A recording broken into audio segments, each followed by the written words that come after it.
Chapter 55 Dev and सुहानी। उस आदमी के चेहरे पर भले ही पसीना था, लेकिन उसकी आंखें गुस्से में लाल हो चुकी थी। उसका हैंडसम और आकर्षक चेहरा इस वक्त गुस्से में तमतमाया हुआ था। सामने की और पीछे की कारों से गुंडे निकलते हुए उस आदमी पर हंसते हुए बोला, अब आगे तेरी हिम्मत कैसे हुई हमारे बॉस के खिलाफ केस लड़ने की? अपने आप को बहुत बड़ा 30 मार खान समझा है। साले तेरी जितनी उम्र नहीं है उतने आदमियों को तो हमारे बॉस ने टपका दिया और तू दूध पिता बच्चा हमारे बॉस के खिलाफ केस लड़ेगा और उसे जेल में डाल देगा। होगा तेरा बाप कहीं का जज, लेकिन हमारे यहाँ केस भी हम ही लड़ते हैं और फैसले भी हम ही सुनाते हैं। और बेटा तेरा फैसला तो हो चुका, तू तो अब मरा। उस गुंडे की बात सुनकर ब्लैक 3-पीस सूट पहने वाले आदमी के गुस्से ने कसकर अपने हाथों की मुट्ठी बना ली। उसकी सर की नस से तन बाहर आने को थी। वो आदमी अपने दांत पीसकर बोला, तू मुझे जानता नहीं, और अगर अपने और अपने बॉस की भला चाहता है तो चला जा, लास्ट वार्निंग दे रहा हूँ, वरना मेरा दोस्त तुम लोगों को जिंदा नहीं छोड़ेगा। मैं तो बस केस लड़कर उसको उम्र कैद करवा सकता हूँ, लेकिन अगर मुझे खरोच भी लगी तो वो तुम्हारे गुंडे बॉस को सीधा बिना कोई फैसला सुनाए फांसी दे देगा। हाँ, ये सब बोलते हुए उस आदमी की आंखों में डर की जगह आत्मविश्वास और घमंड साफ नजर आ रहा था। वही अपने सामने अकेले खड़े आदमी की बात सुनकर उनके गैंग का हेड जोर जोर से हंसता है और अपने बगल वाले आदमी की तरफ देखकर बोलता है, अबे मैंने अपनी जिंदगी में पहली बार ऐसा आदमी देखा जो अपने बाप की नहीं बल्कि अपने दोस्त के नाम से डरा रहा है। फिर सामने खड़े आदमी की तरफ देखकर, लगता है तुझे खुद से ज्यादा अपने उस साले दोस्त पर यकीन है कि वो साला तेरे को मरने नहीं देगा। फिर थोड़ा रुक कर तो चल हम भी देखते हैं कि तेरे को मारने के बाद तेरा वो दोस्त अपन का क्या करेगा। पन कॉलेज बॉय, उससे पहले तेरे को तो मरना देगा ना, तो चल तैयार हो जा। फिर अपने आदमियों को देखकर, तो शुरू हो जा भाई लोग, इस अमीरजादे को मरने की बड़ी जल्दी है, तो इसकी ये ख्वाहिश अपन लोग पूरी कर देते हैं। बोलकर ठहाका मारकर जोर जोर से हंसने लगा। उसकी बात सुनकर उसके सभी गैंग के सदस्य भी हंसने लगते हैं। वही जो आदमी उन सब के सामने खड़ा था वो कोई और नहीं बल्कि देव था। वो अपने कदम पीछे लेते हुए साइड वाले रास्ते पर भागने लगता है। उसको भागता देख उन गुंडों को देखकर ऐसा बिल्कुल भी नहीं लग रहा था कि उन्हें उसे पकड़ने की कोई जल्दी भी थी। वो तो बस बेफिक्र होकर उसे भागते हुए देख रहे थे। कुछ समय बाद एक गली में देव हाफते अपने लड़खड़ाते कदमों के साथ अपने कंधे के घाव को दबाते हुए, जिसमें लगातार खून बह रहा था, गुस्से में बदबदाते हुए, उस शिवाय की हिम्मत कैसे हुई खुद न आकर अपने पंटरों को भेजने की? जब खुद 1 मैन आर्मी है तो इन गधों को भेजने की क्या जरूरत थी? फिर दर्द कराहते हुए, साले सब के सब गधे हैं, मुझे बचाने की जगह उन सभी गैंग से लड़ने लगे। इन कमीनों की वजह से मुझे गोली लगते लगते बच्ची, अगर उस समय मैं वहां से अपनी कार लेकर ना भागता तो मेरी अर्थी ही उठ जाती। फिर एक दीवार से टिककर हाफते हुए, अपनी किस्मत को कोसते हुए, ऊपर से मेरी फूटी किस्मत, मेरी कार आज ही खराब होनी थी। फिर अपने आसपास देखते हुए, यहाँ पर कोई दिख भी नहीं रहा, कहीं मैं अस्पताल में भर्ती नहीं हुआ तो परलोक ना पहुँच जाऊँ। फिर दर्द से अपनी आंखें बंद करते हुए धीरे धीरे अपने दांत पिसते हुए, साले शिवाय अगर मैं जिंदा बच गया तो तुझे नहीं छोड़ने वाला, ये सब तेरी वजह से ही हो रहा है।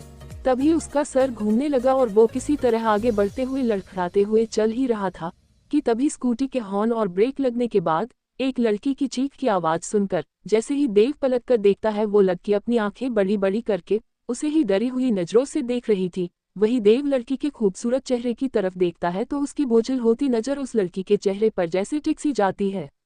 वो लड़की अपनी स्कूटी उतरते हुए जल्दी ही देव के पास जाती है, क्योंकि देव के कदम अब रुक चुके थे, लेकिन उसका सर अभी भी घूम रहा था और वो बार बार उस लड़की के चेहरे को अपनी आधी खुली आंखें से देखने की कोशिश कर रहा था। वो चाहकर भी अपनी आंखें पूरी नहीं खोल पा रहा था। उसकी सफेद शर्ट अब तक पूरे खून की लथपथ हो चुकी थी। वो लड़की तुरंत देव के पास उसे सहारा देते हुए, सर आप ठीक तो हैं? कहीं मेरी वजह से आपको चोट तो नहीं लगी? आसपास अंधेरा होने की वजह से उसे ना ही देव और ना ही उसकी चोट ढंग से दिखाई दे रही थी। वो लड़की अपनी धुन में उसकी हालत पर ध्यान न देते हुए, खुद में ही बिगड़ते हुए, सच कहते हैं लोग लड़कियों को स्कूटी नहीं चलानी चाहिए, पर मैं भी क्या करूं, इतनी रात को तो बस या रिक्शा भी नहीं मिलता, और अगर मैं घर पे लेट गई तो मेरी अस्पताल की अगली शिफ्ट का समय हो जाएगा। वहीं उस लड़की को बड़बड़ सुनकर देव, जिसका सर पहले से ही चकरा रहा था, उसका दर्द अब और भी ज्यादा बढ़ चुका था। आखिर वो खुद को और नहीं संभाल पाया और वही रोड पर लड़खड़ाते हुए गिर पड़ा और उसको अब तक थामे वो पतली सी लड़की भी उसके ऊपर ही गिर पड़ी। अंधेरे की वजह से उस लड़की और अब तक देव की शर्ट पर ध्यान नहीं दिया था, लेकिन स्कूटी की लाइट जब सीधा उन दोनों पर पड़ी तो डर की वजह से उस लड़की की आंखें बड़ी बड़ी हो गई और उसकी बड़ी गोल आंखें में मोटे मोटे आंसू बहने लगे। खून, आप का तो कितना खून बह चुका है। फिर खुद को किसी तरह देव के ऊपर से उठाते हुए हड़बड़ाते हुए, मुझे किसी तरह आपको अस्पताल ले जाना होगा। देव बेहोशी की हालत में हल्का सा मुस्कुराते हुए उस लड़की को अपने पास आने का इशारा कहता है। वो लड़की भी इशारा समझते हुए जल्दी से अपने कान को देव के होठों के करीब ले जाती है। तो देव अपनी धीमी आवाज में, तुम कितना बोलती हो। अभी तक उस लड़की की आंखें नम थी, लेकिन देव की बात सुनकर उसकी आंखों में गुस्सा भर आया। उसने गुस्से में देव की तरफ देखते हुए कहा, बड़े अजीब आदमी हो, कब्र में लटके हो, तब भी तुम्हें बकवास सुझ रही है और मुझे बोल रहे हो कि मैं बहुत बोलती हूँ। लेकिन तब इस लड़की ने देव की धीमी सांसों और उसकी बंद हो चुकी आंखें को देखा, जो अपनी बात बोलकर बेहोशी में पहले ही बंद हो चुकी थी। देव की ऐसी हालत देखकर उस लड़की की आंखें फिर से भर आए और उसके आंसू उसके गुलाबी गालों पर लुक गए। City hospital, doctor serious expression के साथ, सुहानी तुम जानती हो ना, ये एक पुलिस केस है। वो लड़की जो बिस्तर पर देव की तरफ चिंता से देख रही थी, वो अपने आंसू पोंछते हुए बोली, सर शुक्रिया, आपने मेरी इतनी मदद की और इस बार मेरे कहने पर यहाँ चले आए। डॉक्टर सुहानी की बात सुनकर, बेटा देखो, तुम मेरी सबसे अच्छी दोस्त की बेटी हो और मेरी सबसे अच्छी स्टूडेंट भी, इसीलिए मैंने तुम्हारे कहने पर इस आदमी का इलाज किया है। फिर शक की नजरों से सुहानी की तरफ से देखते हुए, सुहानी क्या तुम इस आदमी को जानती हो? अगर तुम इसे नहीं जानती तो हमें अभी पुलिस को बुलाना होगा। सुहानी जल्दी से, नहीं प्लीज अंकल, मैं इस आदमी को अच्छे से जानता हूँ, प्लीज आप किसी को भी इस बारे में मत बताइएगा। वो डॉक्टर दोबारा सवाल करते हुए, लेकिन मैं तो तुम्हारे हर मेल फ्रेंड और रिलेटिव को जानता हूँ, तो ये कौन है जो तुम्हारा जानने वाला है जिसे मैं नहीं जानता?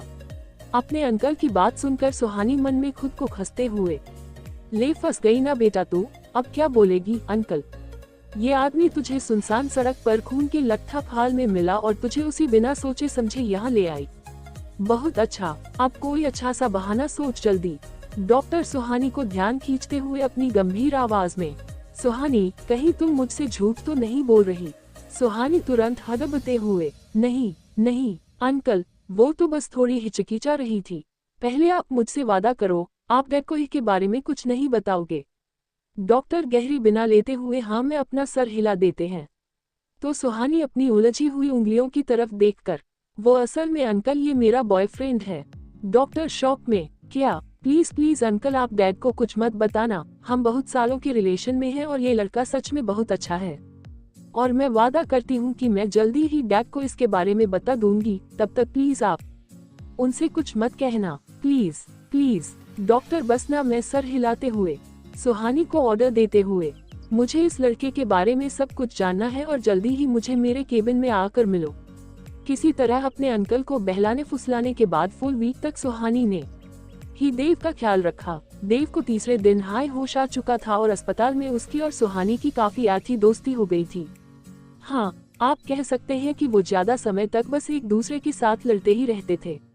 प्रेजेंट टाइम, देव सुहानी के पीले चेहरे की तरफ एक तक देखते हुए, मुझे नहीं लगा था हमारी इस छोटी सी मुलाकात में मुझे तुमसे प्यार हो जाएगा।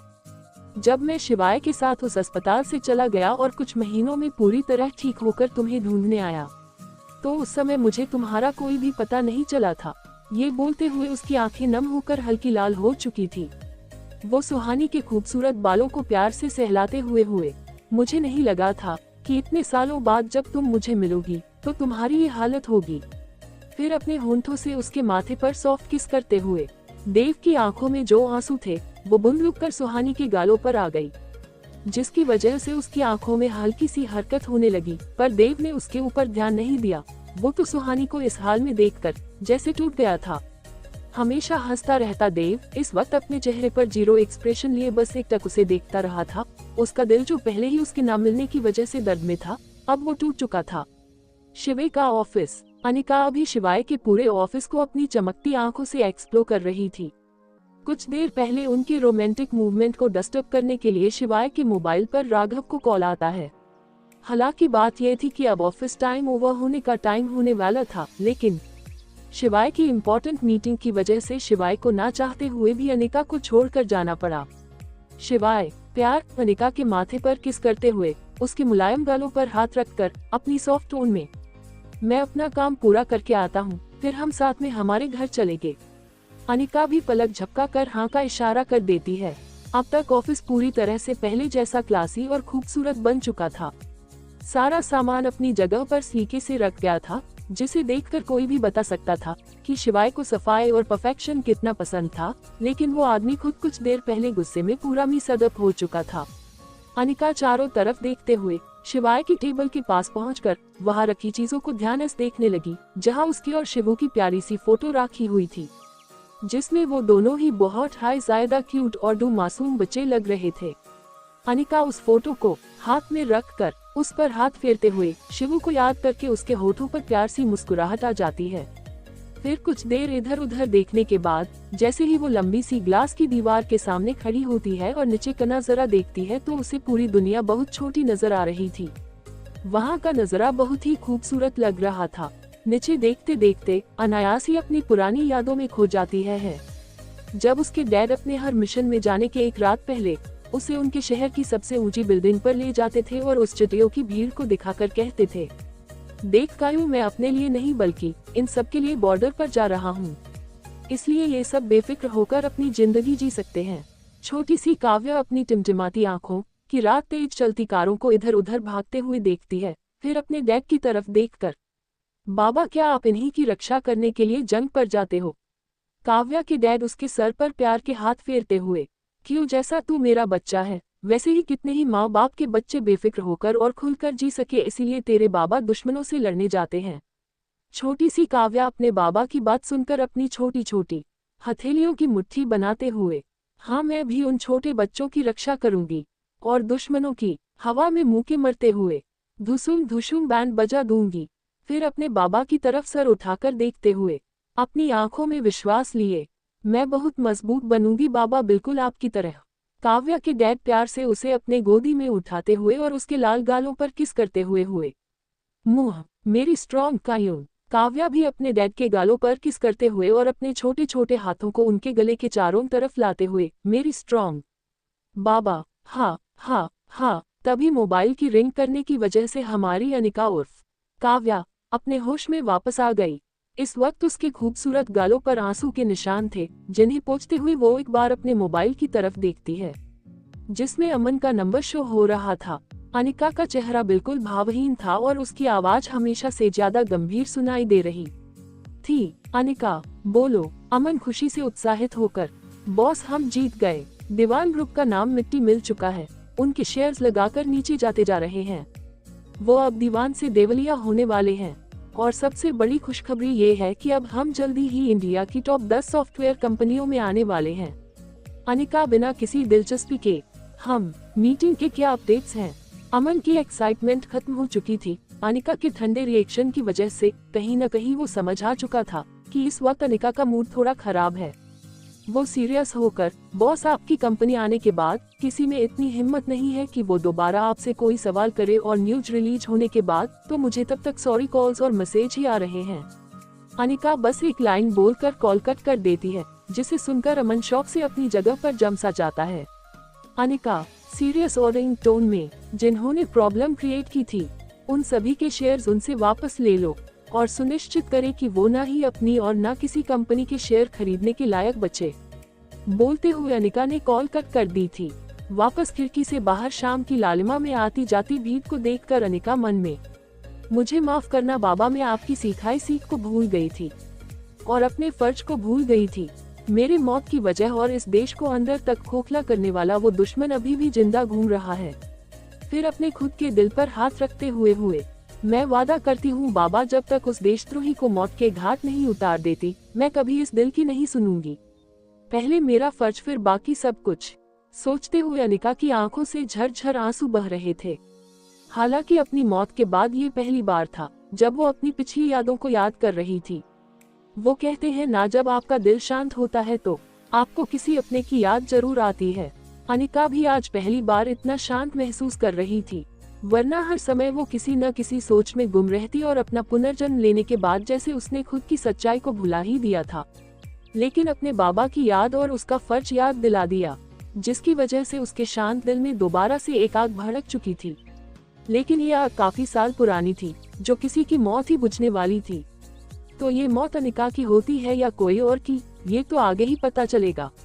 करीब 1 घंटे बाद शिवाय के कॉल करने पर अनिका उसको पार्किंग में मिलने का बोलकर बिना उसकी कोई बात सुने ऑफिस से निकल जाती है। फिलहाल उसने खुद की भावनाओं को काबू कर लिया था, पर इस वक्त जैसे उसकी पूरी पर्सनैलिटी ही बदल गई थी। क्यूट और मासूम अनिका आत्मविश्वास से भरी हुई थी, जो हर एक्शन सीन के समय होता था। अनिका जब शिवाय की कार देखती है तो बिना कुछ भी बोले कार में जाकर बैठ जाती है। हल्की शिवाय बेचारा, जिसका मूड अभी बहुत अच्छा था, वो बार बार अपनी बगल में बैठी लड़की की तरफ देखे जा रहा था, जो हमेशा की तरह खिड़की के बाहर के नजारे देखने में व्यस्त थी और वापस अपने ही ख्यालों में खो चुकी थी। ओबरॉय विला अंदर पहुंचते ही शिवू, जो कब से सोफे पर बैठकर अपने दोनों अनसीएलीज के साथ बैठा बोर हो रहा था, वो जैसे ही अनिका और शिवाय को अंदर आते देखता है, भागकर अनिका के पैरों से लिपट जाता है और अपना प्यारा सा चेहरा बनाते हुए, माँ आप कहाँ चले गए थे? आपको पता है मैं आज घर पर बहुत बोर हो गया। अनिका चाहे जितनी भी डिस्टर्ब हो, लेकिन वो जैसे ही शिवू का मासूम चेहरा देखती, उसके चेहरे पर भी स्माइल आ जाती। अनिका ने अपने घुटनों को मोड़ते हुए शिवू को अपनी गोद में उठाते हुए उसके चिक्स पर किस करते हुए कहा, क्या आपको माँ की याद आई? शिवू तुरंत ही हाँ में अपना सर हिला देता हूँ। अनिका उसके बालों को बिगाड़ते हुए, लेकिन आपके कार्तिक चाचू तो आपके साथ ही थे न, तो फिर आप कैसे बोर हो गए? हम अनिका की बात सुनकर आदित्य और ओम शॉक में एक दूसरे की तरफ देखते हैं। फिर ओम अपने एक्सप्रेशन ठीक करते हुए, भाभी क्या कार्तिक आपके साथ नहीं था?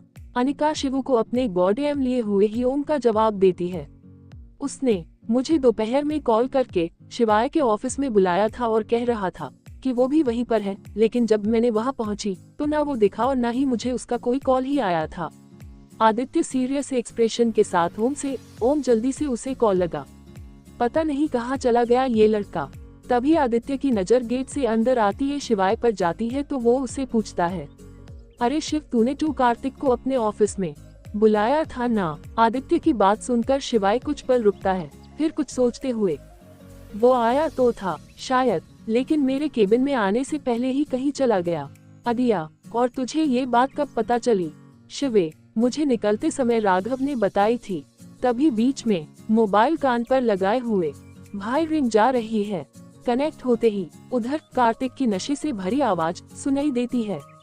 हेलो। कार्तिक की आवाज सुनकर मोबाइल के स्पीकर पर हाथ रखकर ओम आदित्य की तरफ देखकर बहाना बनाते हुए, वो भाई आवाज साफ नहीं आ रही है, मैं बाहर जाकर बात करता हूँ।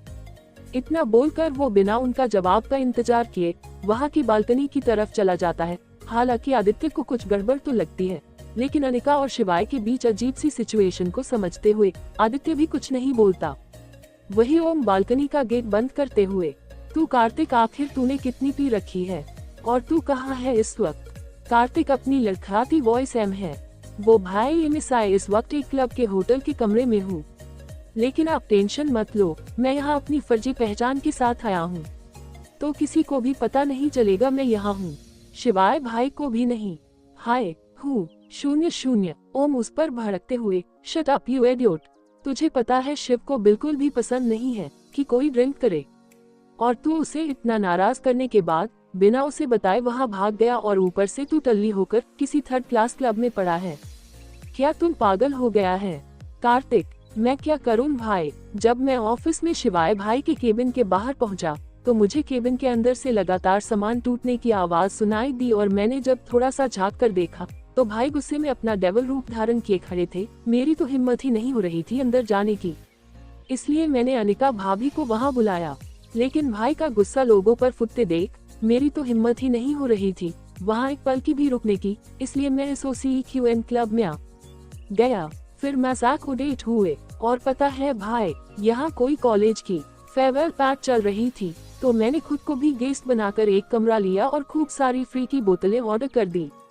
हाँ ओम, अबे कार्तिक, तू इतना बड़ा स्टार होकर किसी और के पैसे की दारू कैसे पी सकता है? कम से कम थोड़ी शर्म तो कर। कार्तिक हिचकी लेते हुए, ओके भाई मैं कर लेता हूँ। ओम कंफ्यूजन से, क्या? कार्तिक अदा से शर्माते हुए, हे शर्म। ओम एडिट, तूने कितनी बोतल खाली कर दी? मेरी बात ध्यान की सुन। अगर तू आज घर आया तो शिवाय तो क्या आदित्य भाई भी तुझे नहीं छोड़ेंगे। इसलिए तू आज रात उस क्लब में रुक और सुबह होश में आने के बाद ही घर आना।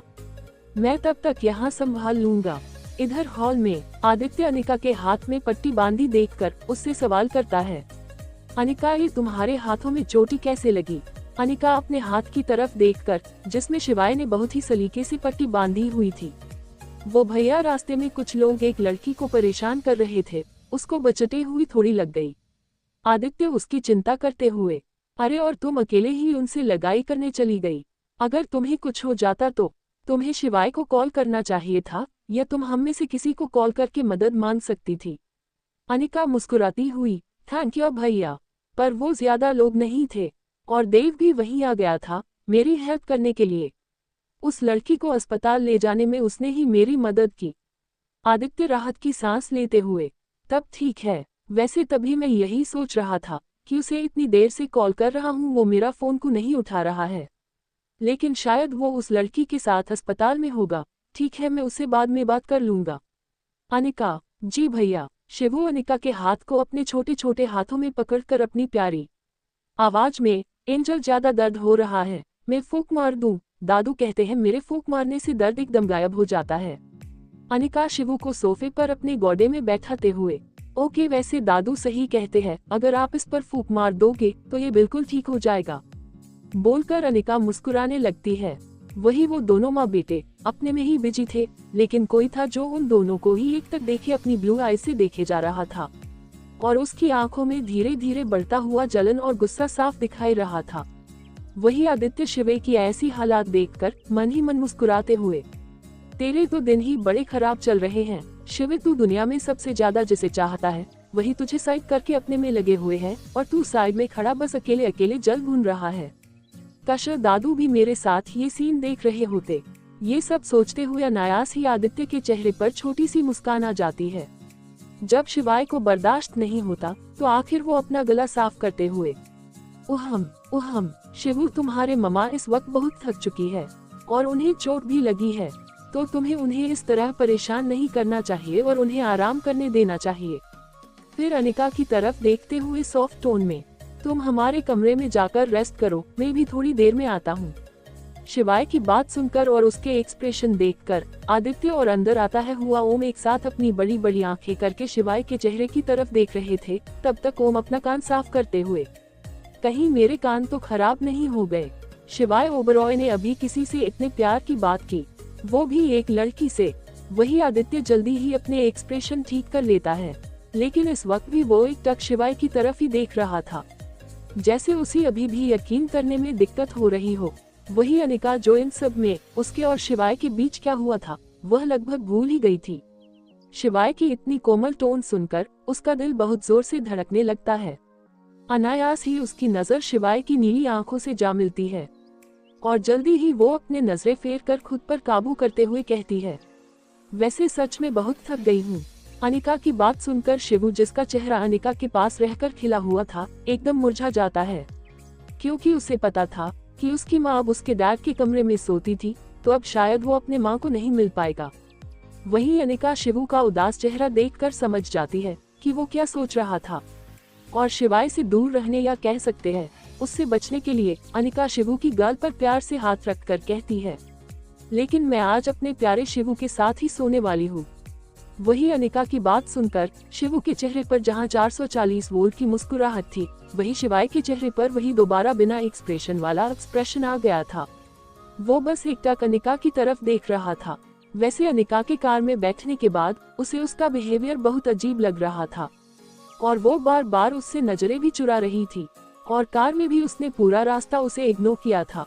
शिवाय को पहले तो लगा था अनिका को थोड़ा अकेले में सलगे बिताना होगा, लेकिन उसने तो पहले उसे इग्नोर करना शुरू कर दिया। लेकिन वो इतने लोगों के सामने अनिका से कुछ कह भी नहीं सकता था। कुछ समय बाद सबके डिनर करने के बाद अनिका शिवू के साथ उसके कमरे में चली गई और वही सब लोग बिना कुछ कहे अपने अपने कमरे में चले गए। शिवाय को आज अपने कमरे में आने के बाद बहुत ही अजीब सा लग रहा था। बिस्तर पर लेटने के बाद बार बार उसकी नजर सोफे पर जहां कल अनिका लेटी थी, बार बार वही जा रही थी। उसकी आंखों में नींद का एक कतरा भी नहीं था। वही कुछ पल करवटें लेने के बाद आखिर जब उससे और बर्दाश्त नहीं हुआ, तो वो शिवू के कमरे में अनिका को देखने के लिए चला गया। अनिका के बार बार ऐसे व्यवहार की वजह से उसके दिल में अजीब सी घबराहट हो रही थी।